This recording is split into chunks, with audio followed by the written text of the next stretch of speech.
At ito, after ko mag-ice cream, nako, talaga namang nagmatakaw ang bebang nyo ngayong Valentine.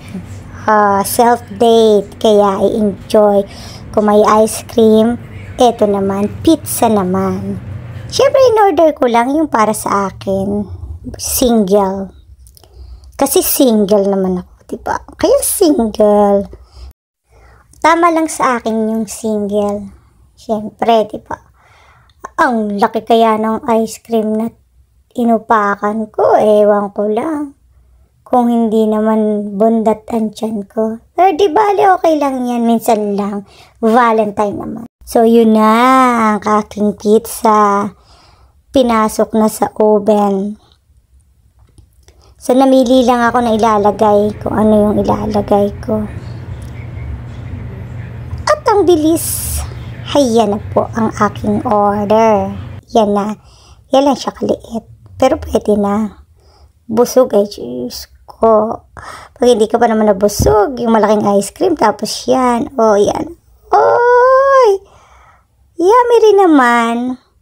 Okay na din. Mukhang mawiwili ako dyan pag yung trip kong magpizza. Kasi malapit lang dito. Siguro mga ano lang dito pag nilakad ko 10 minutes. Ay, so, husgahan ko na talagang pagkahulaw ng ice cream. Hindi pa talagang hulaw na hulaw. Ayan. Talaga namang tinira ko pagka-uwi rin, o. Ayan. Siyempre, Valentine, magpakabusog tayo. Ito na sa bahay ako kumain yan. Ma-sure daw. So, kain tayo. So, yun lang mga kabebang. At least, nairaos ang Valentine.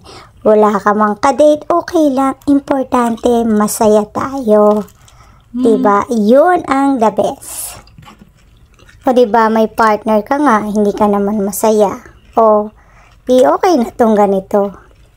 Basta masaya lang. Yun lang mga kabebang. Bye bye bye.